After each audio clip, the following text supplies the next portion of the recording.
আসসালামু আলাইকুম। আমাদের এলাকায় কিছু কিছু রাস্তার এমন অবস্থা যে সেগুলোতে কোনো গাড়ি ঘোড়া চলতে পারতেছে না, খুব বিপজ্জনক।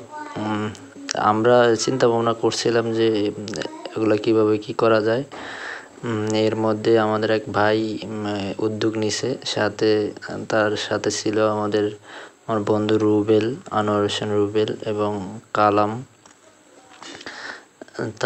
তার সাথে থেকে আজকে প্রায় মিল বাজার থেকে দিঘির পাড় পর্যন্ত যতগুলা বিপজ্জনক স্থান আছে ওগুলা মেরামত করছে সারাদিন 2জন লেবার নিয়ে, এবং সাথে তারাও ছিল একজন ওই ভাই, যে ভাই দাঁড়ায় রয়েছে উনি প্রধান উদ্যোক্তা।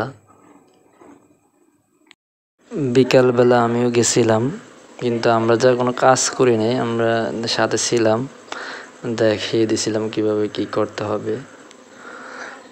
ভাই বেশি অনেক পরিশ্রম করছে, এবং আমার বন্ধু রুবেল, কালাম এগুলো সকাল থেকেই ছিল।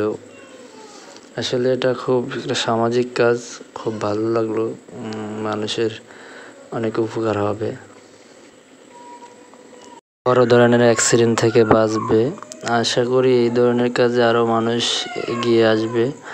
সবাই যদি আমরা একসাথে কাজ করি তাহলে সব অনেক সহজ হয়। আশা করি এই ধরনের কাজে এলাকার যুব সমাজ এগিয়ে আসবে।